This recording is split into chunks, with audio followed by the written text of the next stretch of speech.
Backyard Bee Builder here to do a quick tutorial on some fun things that I do with my beeswax. And one of those things is to make beeswax wraps. It's just a way to preserve your food or to wrap your food without having a bunch of plastic waste. And so it's a pretty fun project. It's something you can do with your beeswax if you have it, and it's a great way to help eliminate waste. Now there's a couple different ways to do this, and this is the most common way. And I'm going to go ahead and show you this way because if you don't have a wax pot, this is something you can do at home without having to get extra supplies. So we'll go ahead and go over this, and then I'll show you the way that I actually prefer.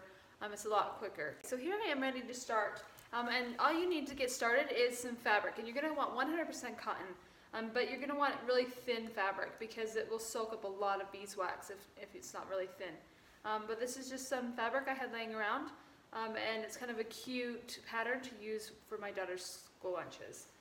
With that, I've just got some beeswax that I've harvested from my own beehives, and so that's really convenient to have. And I've just shaved it down into little flakes like this, and that's easy to help iron it on with. So here you can see I just have some wax flakes, and with this I've actually got some coconut oil flakes, and this is just some coconut that I store in the fridge, and then it can flake off. I do this because the oil helps the wax distribute a little bit better, and so you get a better coverage on your wax wrap. Now some people will use pine gum to help keep it from cracking and stuff, but the problem with that is that it makes it really sticky. I don't really particularly like doing it that way because then you have issues with like dust sticking to it, and it just doesn't seem as clean to me. So here I have my piece of fabric, and I'm going to go ahead and I'm going to put my flakes over the top of it. Now you're going to want to try to spread it around as much as possible because it's difficult to move it around once it's already been melted. Okay, so with that. Okay, and underneath this I've got a couple sheets of wax paper. Now you can use parchment paper, but wax paper is just something that I had on hand, so I'm going to go ahead and use that instead. So I'll put some wax paper underneath, newspaper or tissue paper underneath it to help give you something to iron on top of an old towel. Now that I have that all put together, I'm going to go ahead and put another piece of wax paper over the top of it and get my iron. Now my iron is on the hottest setting. It's going to be on cotton or linen, and I'm going to go ahead and just iron this in. Now it doesn't take very much. Wax will actually melt really easily. So as you can see, just barely touching it is really going to melt it quite quickly. And then it's a matter of just pushing it around so that you can get all the edges of your fabric.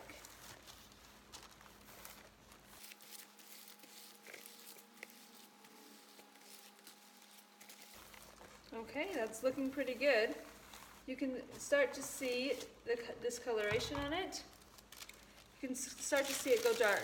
Now you're going to want to do this pretty quickly, where you can pull the extra piece off and just peel it off of the plastic. And you can see it is clearly coated with wax. It'll harden and be ready for use. Now these are a bunch of fun colors that I do. I like to wrap up my kids' lunches with them. So I wanted to do some more colorful things that my kids would enjoy. But you can do whatever colors you would like. So to start out, I'm going to go ahead and melt down my wax. And you can use a double boiler for this, but what I really like to use is a wax pot. Now this is just a slow cooker that I have. It's an old one that I use only for this purposes, but I find it really useful because I can use it for all kinds of things having to do with beeswax, rendering my wax and whatnot. So if you're interested in that, you can check out some of my other videos. But to start off, I've just got my brick of wax here, and I'm going to go ahead and put it inside of my slow cooker. Now the nice thing about this is that I'm not going to waste any of the wax. Whatever wax I don't use will just harden, and I can put it back into a brick, and so I can use it for another project later.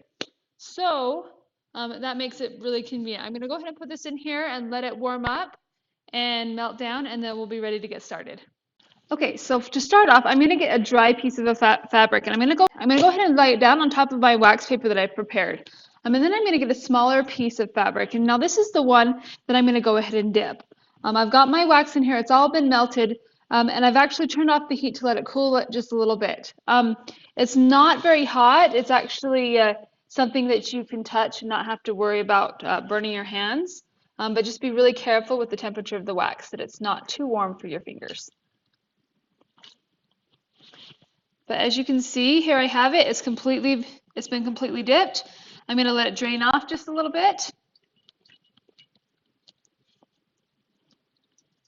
And then quickly move it onto the top of my dry piece of fabric. Just like that. Perfect. And then what I'm going to do is get a second piece of dry fabric and put it over the top of this one. And what it is that one piece of fabric that I dipped is actually quite wet, and it doesn't need to have that much wax on it. So this enables me to use the extra wax off of that piece, and then I also can make 3 pieces at once, essentially. So I've got my iron here. It's on the highest setting, and I'm going to go ahead and just lay a piece of wax paper over the top of that and go ahead and iron it out.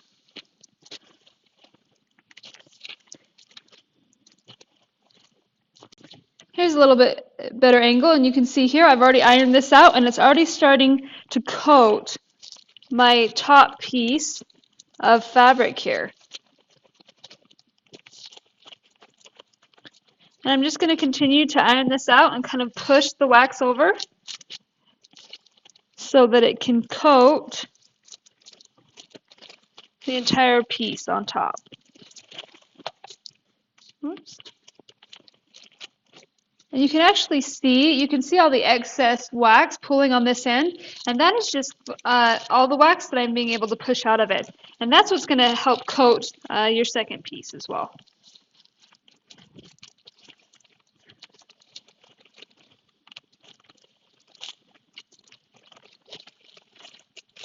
Okay, that gives a pretty good coverage right there.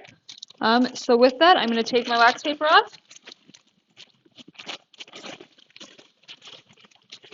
And very quickly do this because it will set up. And peel these pieces apart. Now once you have these pulled apart,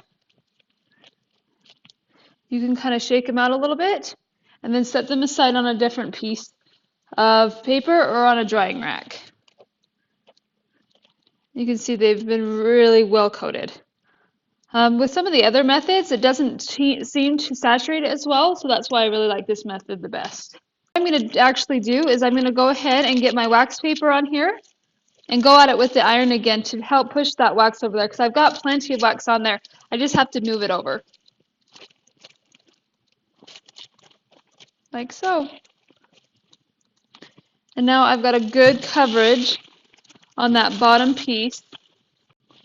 Okay, so here it is. I'm going to go again. Here I put my dry piece of fabric down, and then I will get another little bit smaller piece to get ready to dip. As you see, dipping it in the wax is pretty easy. You just kind of move it around. If you want to use some tongs or something, that's fine. But the wax isn't particularly hot. But we'll just let that kind of drip out and then lay it over the top of the other one.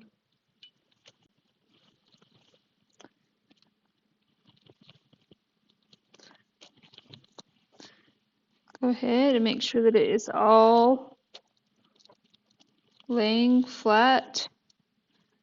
Reposition that just a little bit.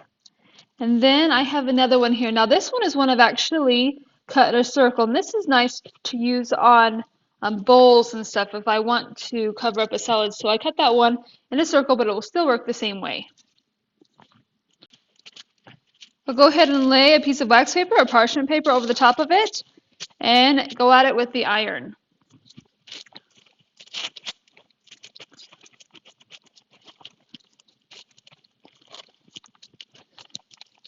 And you can see that it really soaks in really quite quickly.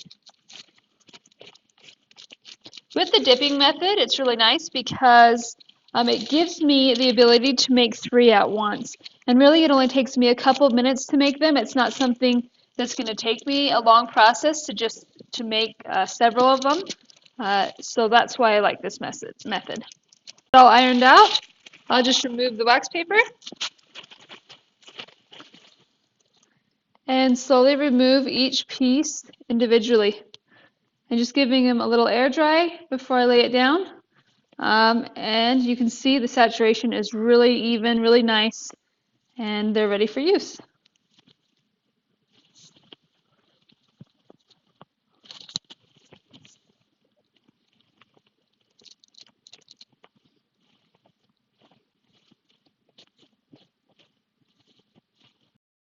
So here's one that I made that was really large, and I didn't go clear to the edges because it's probably too big for what I really needed it for.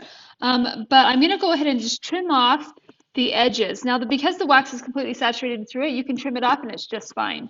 That makes it fun if you want to cut it into heart shapes, or if you want to cut it into anything for a special treat or something. That makes it really fun too. But I'm going to go ahead and just trim off the edges.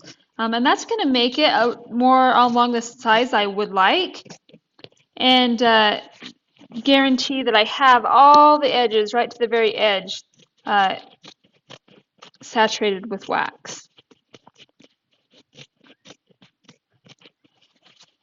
Now when I'm done, I've got a really fun wrap for my son's lunch that will work really well, and it will last. Now when it gets dirty, you just rinse it off with cool water, and it's ready to use again. Now these strips that I cut off, these actually work really well as fire starters. So if you go camping or you want to put it in your emergency kit or something, this works great. This process, while those are drying, I'm going to go ahead and clean off my iron. It's still hot, and I want to make sure that I get it cleaned off.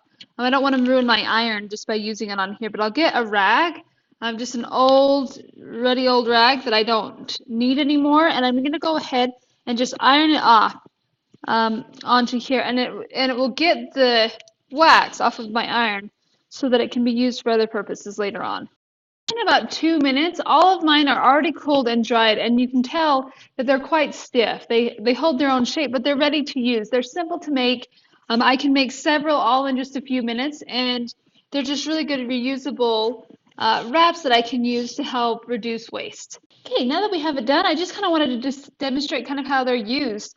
You can just get these, and I'll just get a sandwich or whatever it is that I want to send for my kids' lunch, and you can just kind of wrap them up. Because it's wax, it keeps it really well, it keeps it really fresh and clean, and it makes a nice little package for them to do. Now, I can just turn it over and leave it like that, but typically with my kids, it doesn't last like that. So I'll just get these small rubber bands, I wrap around it, and now it's ready to pack in their lunch bag. It really makes it fun for them as well. So I hope you enjoyed this video and that you have some fun making some wraps and playing with your beeswax during these winter months. And this is the Backyard Bee Builder. I'll see you next time. Thanks. Bye.